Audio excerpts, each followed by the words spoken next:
Praise the lord. Praise the Lord. ప్రభు అయిన యేసు క్రీస్తు ప్రశస్త నామములో మీ అందరికీ హోసన్నా మినిస్ట్రీస్ తరపున హృదయపూర్వకమైన వందనాలు తెలియపరుస్తున్నాను. ప్రభు మిమ్మల్ని ఆశీర్వదించి దీవించుగాక. In the glorious name of our Lord Jesus Christ, I convey my greetings to you all on behalf of Hosanna Ministries. May God bless you all. ప్రియులరా, మరి ఈ దేవుని మాటల చేత మీరంతా బలపరచబడుతున్నారని, ఆధ్యాత్మికంగా ఎదుగుతున్నారని, ప్రభువుకి చేరువవుతున్నారని నేను విశ్వసిస్తున్నాను. Beloved, I believe that you're all being strengthened by the word of God, growing spiritually and drawing closer to the Lord. తప్పనిసరిగా ఈ సందేశాలు మీరు ఆసక్తిగా ఆలకించండి. మీరు మాత్రమే కాకుండా మీకు పరిచయమైన ప్రతి వారికి చేరువ చేయండి. Please listen to these messages with interest, and not only you, but share them with everyone you know.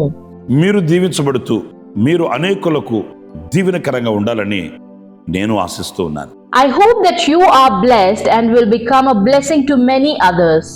కొన్ని విషయాల్లో మనం ప్రభు సన్నిధిలో ప్రార్థన చేస్తూ ఉంటాము, ఆశించి అర్జించి మొరపెట్టుకుంటూ ఉంటాము. Sometimes we pray in the presence of the Lord, crying out to Him, pleading with Him earnestly. కానీ ఎందుకో కాస్త ఆలస్యమైనప్పుడు విసుగు చెంది విరక్తి చెంది మనము దేవునికి దూరం అయిపోతూ ఉంటాం. But sometimes when there is a delay for some reason, we get frustrated and weary and we begin to drift away from God. దేవుని తలంపులు వేరుగా ఉంటాయి, మన ఆలోచనలు వేరుగా ఉంటాయి. God's thoughts are different and our thoughts are different. దేవుని ప్రణాళిక అనేది విశాలమైనది, మన ఆలోచనలు మన తలంపులు సంకుచితమైనవి అనేది మనం గుర్తించాలి. We must realize that God's plan is vast, while our thoughts and ideas are narrow. మనం ప్రార్థించినది ఏదైనా ప్రభు అనుగ్రహించేంత వరకు ఓర్పుతో నేర్పుతో కనిపెట్టుకొని ఉండడమే ఆశీర్వాదకరమైన అనుభూతి. It's a blessed experience to wait with patience and perseverance until whatever we have prayed for comes to us. వాక్యం కూడా అదే చెప్తుందండి. The word also says the same. యెషయా గ్రంథం 30వ అధ్యాయం 18వ వాక్యాన్ని నేను చదువుతాను. I'll read Isaiah chapter 30 verse 18. కావున మీ యందు దయ చూపవలెనని యెహోవా ఆలస్యము చేయుచున్నాడు, మిమ్మును కరుణింపవలెనని ఆయన నిలవబడి ఉన్నాడు. యెహోవా న్యాయము తీర్చు దేవుడు, ఆయన నిమిత్తము కనిపెట్టుకుని వారందరూ ధన్యులు. Therefore the Lord waits to be gracious to you, and therefore he exalts himself to show mercy to you. For the Lord is a God of justice. Blessed are all those who wait for him. ఇక్కడ రెండు విషయాలు మనం గుర్తించవలసి ఉందండి. There's two things we have to notice here. మనల్ని కరుణించవలెనని ఆయనే ఆలస్యం చేస్తున్నాడంట. He himself is waiting to be gracious to us. ఆలస్యం అంటే ఆయన వేచి చూస్తున్నాడు. Delay means he's waiting. ఆయన కరుణించడంలో ఆలస్యం ఉండనే ఉండదండి. There's never a delay in his grace. ఆయన కార్యం చేయడంలో ఆలస్యం ఉండనే ఉండదండి. There's never a delay at all in his work. ఆయన మనకు మేలు చేయాలని నిలబడి ఉన్నాడంట. He stands ready to do us good.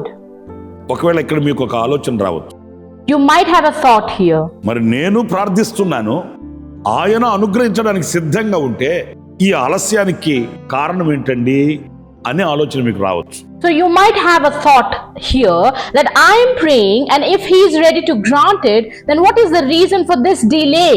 ఆయన నిలిచే ఉన్నాడు మనకు అనుగ్రహించడానికి, కానీ ఎప్పుడు ఏది ఎక్కడ అనుగ్రహించాలనో మనకంటే ఆయనకే ముందు తెలుసు. He is indeed ready to grant it to us.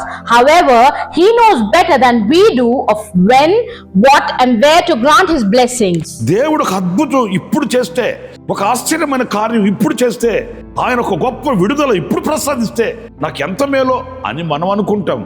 We think that how beneficial it would be if God were to perform a miracle, do a wondrous work, or grant a great deliverance right now.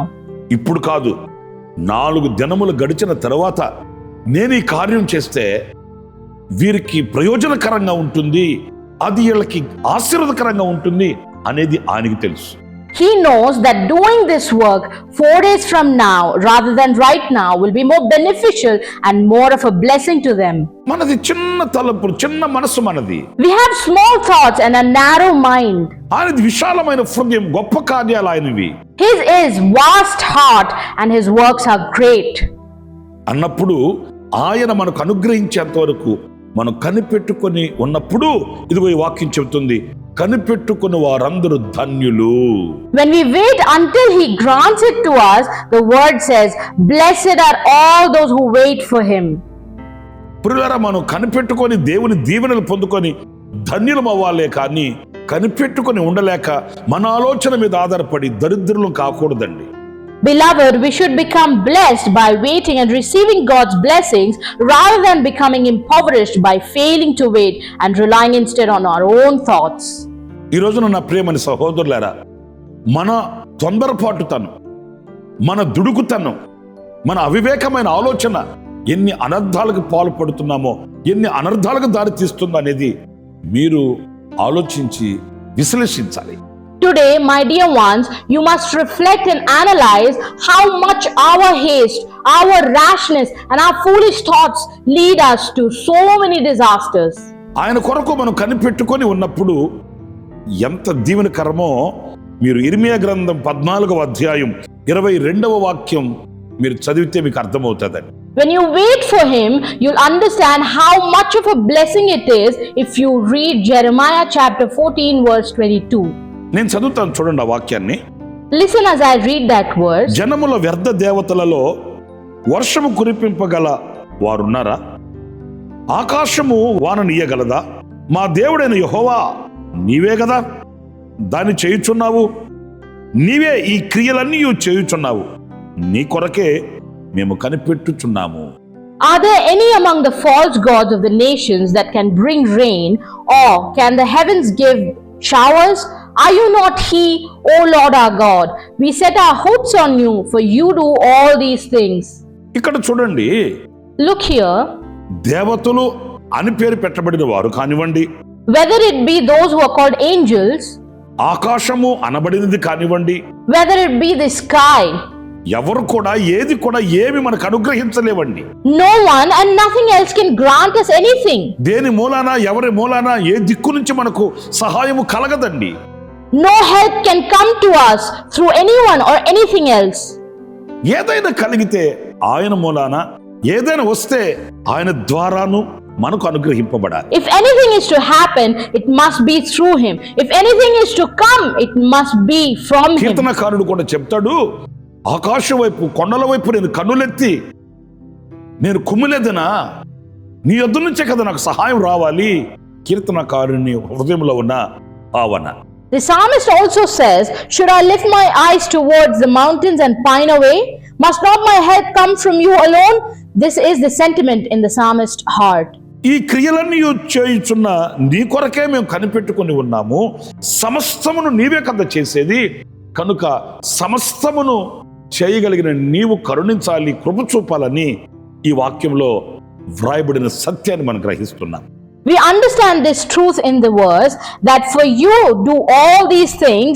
We set our hopes on you. Since you are capable of all these things, you must show mercy and grace.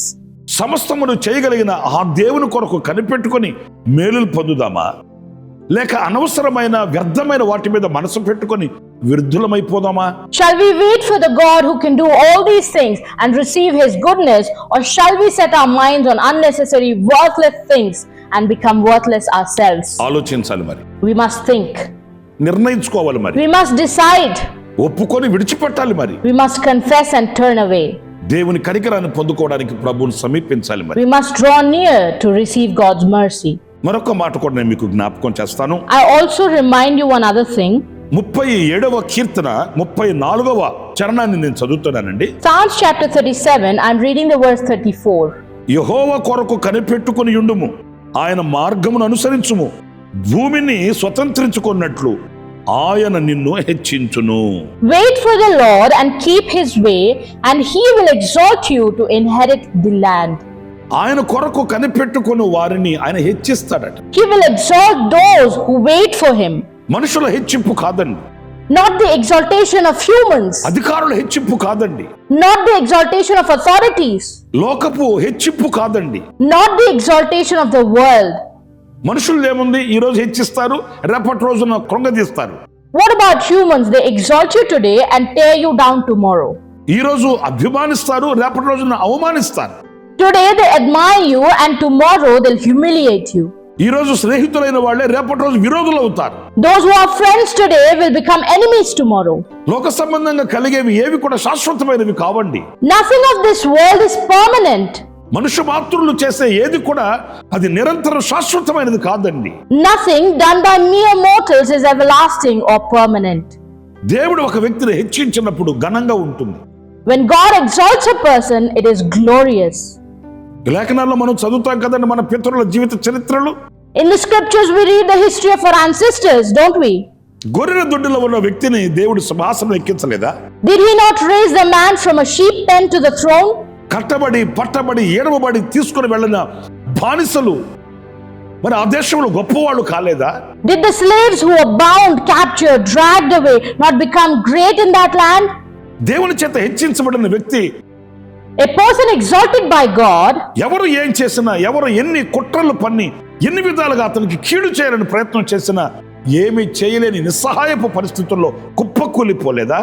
no matter what anyone did, how many conspiracies they hatched, or how many ways they tried to harm him, did they not collapse in helpless conditions, unable to do anything? నా ప్రియమైన సహోదరులారా, My dear ones, ఆయన మనల్ని హెచ్చించాలి. he must exalt us. మన కులము, మన గోత్రము, మనకున్న డబ్బు, మనకున్నటువంటి బలము, ధనము ఇవి కావండి. It's not our caste, our lineage, our money, our wealth, or our strength.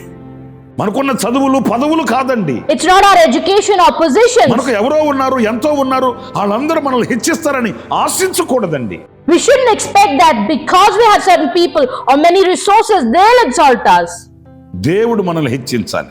God must exalt us. ఎవరిని హెచ్చిస్తాడు? Who will he exalt? ఆయన కొరకు కనిపెట్టుకొని ఉన్న వారిని హెచ్చిస్తాడు. He'll exalt those who wait for him. మరి ఈరోజు మీరు ఆలోచించండి. So today give it a thought. దేవుని కొరకు కనిపెట్టుకొని ఉండలేక ఎన్ని అనర్థాలకు మనం పాల్పడుతున్నామో. We do not realize how many disasters we fall into because we are unable to wait for God. ఎన్ని విధాలుగా అపజయాలమయం అవుతున్నామో. In how many ways we are facing failures. మరి ఈనాడు దేవుని సన్నిధిలో పశ్చాత్తాపం అవుదాము, ప్రార్థన చేసుకుందాము. So today let's repent and pray in God's presence. మరొక మాట కూడా ఆఖరిగా నేను మీకు జ్ఞాపకం చేస్తాను. I'll also finally remind one more thing. మీకా గ్రంథం 7వ అధ్యాయం 7వ వాక్యం. The book of Micah, chapter 7, verse 7. అయినను యెహోవా కొరకు నేను ఎదురు చూచెదను, రక్షణకర్తయగు నా దేవుని కొరకు నేను కనిపెట్టియుందును, నా దేవుడు నా ప్రార్థన ఆలకించును. But as for me, I'll look to the Lord, I'll wait for the God of my salvation, my God will hear me. చూడండి, ఈ వాక్య భాగంలో కనిపెట్టుకొని వాని యొక్క ప్రార్థన ఆయన ఆలకిస్తాడట. See, in this verse, he will hear the prayers of those who wait for him. మరి ఆలకించిన దేవుడు అనుగ్రహించడా? Will the God who listens not also grant us? ఆలకించిన దేవుడు కటాక్షించడా? Will the God who listens not show us favor? ఆలకించిన దేవుడు కృప చూపడా? Will the God who listens not show his mercy? ఆయన మన ప్రార్థన ఆలకించాలంటే మనం కనిపెట్టుకున్న వారమై ఉండాలి. For him to hear our prayers, we must wait for him. ఈ పోటీ ప్రపంచంలో ఈ రోజున అన్ని త్వరితగతులు జరిగిపోవాలని మనం ఆశిస్తూ ఉంటాము. In this competent world, we expect everything to happen at a very, very, very rapid pace. ఆ ప్రార్థించినవి ఆలస్యం కాకూడదని ఆరాటపడుతుంటాం. We also feel anxious that our prayers should not be delayed. అందుకే మన ప్రార్థన కూడా ఎలా ఉంటుంది? That's why our prayers also like this. దేవునికి నిర్ణయాన్ని, దేవునికి హద్దులు పెడుతుంటాం. We set boundaries for God himself. ప్రభువా, ఇదిగో 7వ తేదీ లోపు ఇది జరిగిపోవాలి. Lord, this must happen by the 7th day. ఈ నెలలో ఈ కార్యం జరగాలి. This has to happen in this month. ఈ సంవత్సరంలో ఈ కార్యం సఫలం అవ్వాలి. This work has to be successful in this year. ఇలాగ దేవునికి ఆంక్షలు విధిస్తూ ఉంటామండి. In this way, we keep imposing restrictions on God. ఇలాంటి ప్రార్థన జవాబును తీసుకుని వచ్చే ప్రార్థన కాదు. This kind of a prayer is not the one that brings answers. ఇలాంటి ప్రార్థన దేవునికి ప్రీతికరమైన ప్రార్థన కాదు. This kind of a prayer is also not pleasing to God. నీవు ఆయన కొరకు కనిపెట్టుకొని చేసే ప్రార్థన, ఆయన అంగీకరించబడే ప్రార్థన, ఆయన ఆశీర్వాదాన్ని అనుగ్రహించే ప్రార్థన. The prayer you offer while waiting for him is the one he accepts, and the prayer through which he grants his blessings. నా ప్రియమైన సహోదరులారా, My dear ones, ఇప్పటికైనా మన అవివేకమైన ఆలోచన గ్రహించి at least now realizing our unwise thoughts, ఆయన కొరకు కనిపెట్టుకుని ఉండే వ్యక్తులమై ఉందాము, ఆశీర్వాదానికి పాత్రులమవుదాము, ధన్యులుగా మార్చబడదాము. let us be the people who wait for him, become worthy of his blessings, and be transformed into blessed souls. తల వంచండి, ప్రార్థన చేసుకో. Bow down and let's pray. కృపా సత్య సంపూర్ణుడా, మీకు స్తోత్రాలు నాయనా. Oh, full of grace and truth, praise to you, Father. నేటి వరకు మీరు చూపిన కృప కొరకై మీకు వందనాలు. Thank you for the grace you have shown us till today. ఆయా సందర్భాలలో మా తొందరపాటు తనం వలన కలిగే ఆవేదన ఏంటో, అపజయాల అనుభవాలేంటో మేము రుచి చూస్తూ వచ్చాము. We've experienced the agony and the failures that results from our haste in various situations. కనిపెట్టుకొని ఉండుటలో ఉన్న ఆశీర్వాదం ఏంటో మేము గ్రహిస్తూ వచ్చాము నాయనా. We've come to realize the blessings that come from waiting for you, Lord. అలాంటి మనస్సు మీరు మాకు ప్రసాదించమని వేడుకొనుచున్నాను. I pray that you grant us such a heart. కనిపెట్టుకొని ఉండుటలో ఉన్న ఆ దీవెనను మేము అనుభవిస్తూ పత్రికలై ఉండడానికి సహాయం చేయమని వేడుకొనుచున్నాను. I pray that you help us experience the blessings of waiting for you and remain worthy of it. ఇదిగో ఈ ప్రార్థనలో ఏకీభవించిన ప్రతి బిడ్డను మీరు దర్శించమని వేడుకొనుచున్నాను. I pray that you visit everyone who has joined in this prayer. వారి అవసరతను తీర్చమని కోరుకుంటున్నాను. I ask that you fulfill every need of theirs. వారిని స్వస్థపరచమని వేడుకుంటున్నాను. I pray that you heal them. హృదయ అభిలాషను తీర్చమని వేడుకొనుచున్నాను. I pray that you fulfill their desires of heart. సమృద్ధి అయిన కృప చేత మీ బిడ్డలను నింపి ఆశీర్వదించమని మీ పాద పద్మానికి అప్పగిస్తూ, Submitting your children to your flawless feet, I pray that you fill and bless them with grace of abundance. యేసు నామములో ప్రార్థన చేసి వేడుకొనుచున్నాను తండ్రి. In Jesus' name I pray. Amen. Amen. ప్రభు మిమ్మల్ని దీవించి ఆశీర్వదించుగాక. May God bless you all.